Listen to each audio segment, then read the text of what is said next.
So, as I saw my son's head emerge, I looked at my husband and said, "Look, there's the sperm you left in there." Welcome back to the channel. It is your favorite ER technician, steveioe, with another video. Today, we will be going over crazy things new moms have actually said while in the hospital.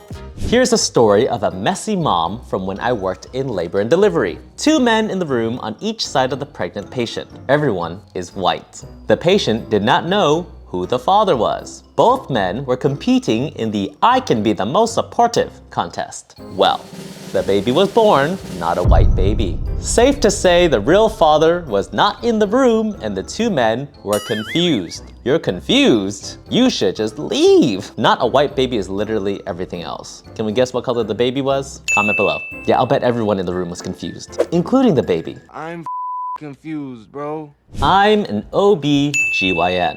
When I first started training, I was learning to do cervical exams to check patients in labor. I am examining this patient and I feel something that even I know isn't quite right. It feels hard and kind of crinkly. I take this thing out. It is black, desiccated, and just coated in copious amounts of discharge. I'm turning it over, trying to figure out what I'm looking at. I eventually see a yellow smiley face. It's the remains of a Walmart plastic bag. I am surprised the face was still smiling. I tell the lady, "Ma'am, you had a plastic bag in your vagina." She goes, "How did that get in there?" I say, "You tell me." She swore she didn't know. All of us on L&D decided this was likely the condom that was used to prevent the pregnancy that she was currently delivering. Anyway, the moral of the story is, don't use plastic bags as contraception, please. Most people just keep their Walmart bags under the sink. You do you, boo. What city was this story come from? My guess, Arkansas or Alabama. It's from Alabama. It's from Alabama! Imagine what the dirty talk in bed sounded like. Do you like paper or plastic? I work in OB/ER. We were told a patient was coming in who had been hit by a chicken. What actually happened was that she was 26 weeks pregnant, worked in a grocery store, and a disgruntled customer flung a frozen chicken across the counter and hit her in the belly. She and the baby were both fine. She went full term after the chicken incident. The baby wanted to come out immediately and find out who had the audacity to throw the chicken at its mom.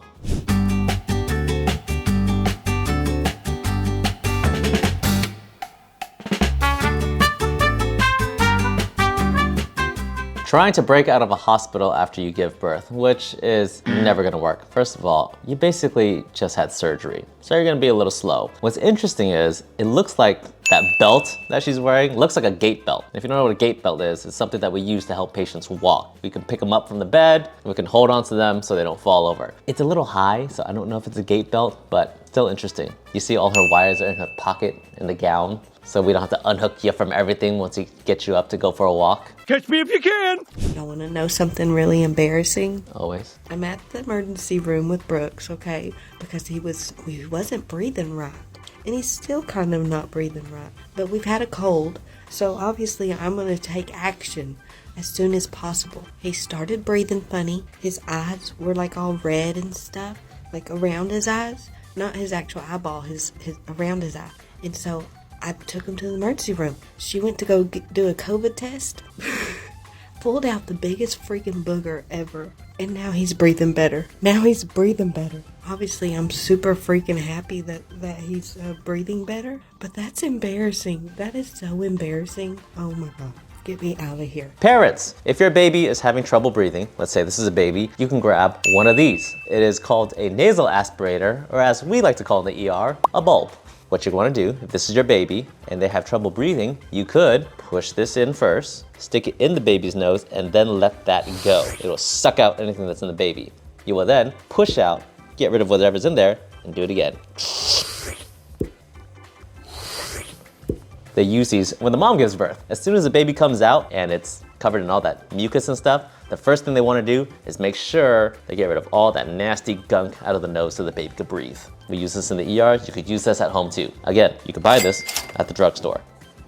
I had a hard birth when I had my first child. Over 23 hours of labor and about 3 times the normal dose of meds. Jesus Christ, that baby did not want to leave. I was writhing around a lot and my doctor thought I was insane and dramatic. So when it was finally time for my epidural, they said, "Don't move at all. Whatever happens, don't move or you'll never walk again." My nurse came to help me out. She hugged me and said, "Hug me back as hard as you want." They began to give me the epidural, and about halfway through, I have a major contraction. I was so afraid I would end up paralyzing myself, so I didn't move. I had my head between the nurse's breasts, mouth wide open because of the pain, so I could breathe, and a reflex came and I bit her left breast so hard, she had a mark. Oh shit! She just looked at me and said, "It's okay."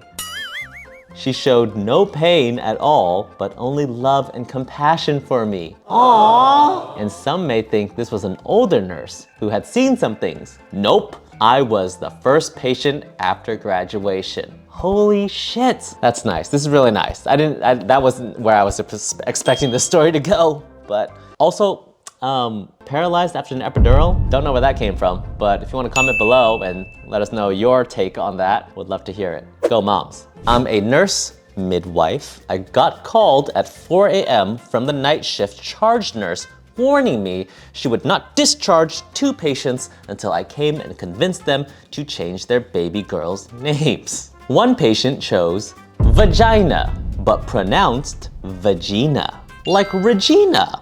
The other chose gonorrhea. The mother saw gonorrhea on her chart, but changed it. I ended up having an hour-long conversation with both families before they left. If you ever needed proof that people should not have kids, take this as an example.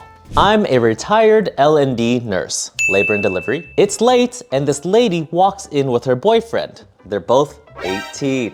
She's 28 weeks pregnant and bleeding. I hook her up to the monitor and panic, call a doctor to get her looked at. The exam got underway, doc's having a look around, then adjusts the light. He looks again, then looks at me, back at her vagina, up to the dad, back at me. After one last look at me, he asks for some hemostats. These are hemostats. They clip on so you can open it up, right? But once you click it, it stays closed. It's good for like pulling things out. I hand them to him, he reaches in and pulls out a strawberry. You see, our little couple here decided to get a bit freaky and she shoved strawberry preserves up there for flavor. Mother smuckers. The blood was strawberry jam dripping out and the strawberries stayed up there. Of all the jams to jam up your jam. Strawberries. My butthole was finally able to unclench. The baby was fine, and the rest of the night was uneventful. The rest of the night was uneventful, because when you work in healthcare, it's not always just one scary strawberry bloody event. There's usually multiple. Welcome to the hospital. For this next section, I asked my audience of labor and delivery nurses, what is the most unhinged thing a new mom has said to you in the labor and delivery room? These are the top comments. I can't wait to smoke a joint after this. Yes, I'm sure the nurses also said the same thing. If I ever say I want to do this again, shoot me with a paintball gun to the tits. I hope one day she tells her kids this lovely story of how they were born. Did someone pour hot lava on my vagina? Please save my lady garden. You can C-section me if you think the garden is in peril. Lady garden is just making me picture a full bush. Full bush. Full bush. Do I want to use a mirror? If I wanted to watch my ass blow apart, I'd eat 12 gordita crunches and twerk on the sink of a Walmart bathroom. Not the worst thing a Walmart bathroom has ever seen. I decided to watch myself give birth when I had my 3rd kid. Okay. You can watch yourself give birth. They will give you a mirror so you could see what's going on as you are giving birth to your baby. I already had 2 other babies, so I thought I knew what to expect. But once I saw the mangled mess down there, I'm talking downtown, I was shocked and didn't know what to say. So as I saw my son's head emerge, I looked at my husband and said, "Look, there's the sperm you left in there." Definitely a memorable birth. LOL. Is it considered a dad joke if the wife says it? That's all for today. Thank you everybody for submitting your stories. Please comment below and add some more crazy hospital stories that you have. Would love to hear from more new moms. I am currently on tour right now. Ticket links and dates are in my bio. I hope to see you there, motherfuckers. Goodbye.